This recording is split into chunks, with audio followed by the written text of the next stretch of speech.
My mom was a quiet matriarch of our family. Those of you in the family understand she was respected and loved, but she wasn't forceful about it. But we all listened to her and kind of wanted to do things for her because even though she lived with a bunch of guys, she was with 3 boys. She was always the boss.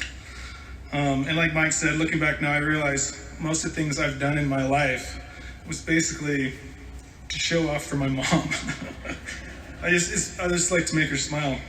And then I found it, Matt. It's Proverbs 23:25. I'm summarizing. Make your mother proud. Give her that happiness. And so I think we made her proud, and I know I was proud to be her son. My mom was funny. She ate her hamburgers upside down. She yelled at the TV during football games, even though she didn't really know the rules. She would yell, ooh, ooh, ooh, ooh, ooh, at exciting things without telling us what it was. If we were driving, we were usually down the road before we figured it out. She always tried to clean my toilet first thing whenever she visited my house. And most of our disagreements throughout life had to do with her wanting to follow the rules and me not wanting to follow the rules as much. But yeah, she wouldn't cuss, gamble, or say a mean word about anything. I know growing up, when we try and say something mean about somebody, she'd tell us not to. I got a lot of things from my mom. We had the same color eyes, a lot of the same interests: photography, flowers, hiking, traveling, dogs, red trucks, garlic and onions. She taught me many things: how to read, iron clothes, bake cookies, not chew my nails, but most importantly, how to be a good man and what a good woman looks like. She always gave me advice, request or not: brush my teeth, eat my vegetables, clean my room, get married, and don't drink beer because it's making you fat. But she just wanted me to be happy and healthy, and also to put a new roof on my house. She loved my dog, but not as much as she loved her grandkids. She even left me a list of things that they're allowed to and not allowed to do growing up, which I'll stick to, boys. But she loved everyone else's kids too, and teaching and nature, but mostly teaching kids about nature. I know a lot of you are here from the Nature Center, and she cared so much about the Nature Center and all the people that worked there. I remember when the Nature Center burnt down, and her and Todd basically built it back as a larger and more powerful Nature Center.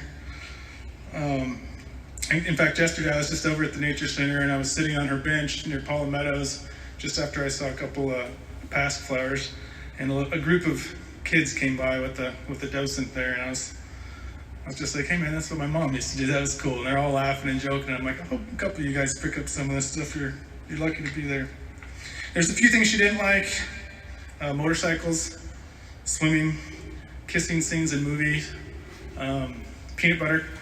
Mike and I had to grow up learning how to put the spoon or the knife into the jelly first, because like a bunch of you guys too, you're all allergic to peanut butter, a bunch of weirdos. We've all got stories and memories of my mom, and like Mike said, mine started at a young age as well. When my brother and I would take turns stealing cookie dough while my mom was trying to make cookies, and she would chase one of us with a wooden spoon, and then the other one would come in from the other side, grab cookie dough, and then she'd chase him with the wooden spoon. I used to put bows in her hair at Christmas. I went on so many hikes where we'd take pictures of flowers together, and I was always testing her knowledge if she actually knew. She was a Colorado plant master, whatever it's called, and just checking to see if she actually knew what she was talking about. And then, of course, her signature, I'll never forget this voice in my head: boys, dinner's ready! And man, if you didn't come down in like a minute, you got more and forceful boys, and then it was, get here! But some of her last thoughts were hoping that we'd all be okay, that we'd be happy. Like when she could barely speak, those were the things she was trying to tell us. She was worried that we wouldn't be, but we will be, Mom.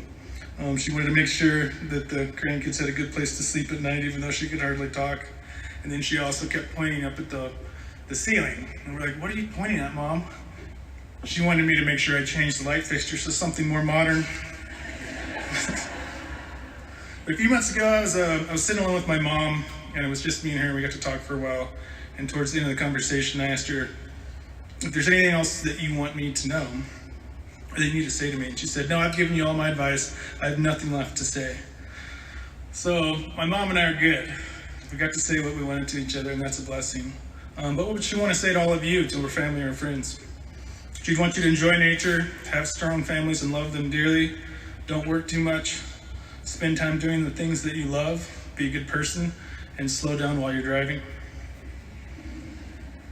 And like Mike said, we can carry on my mom's legacy if we keep and share the things she taught us, love the things she loved, and try to be as good and giving as she was.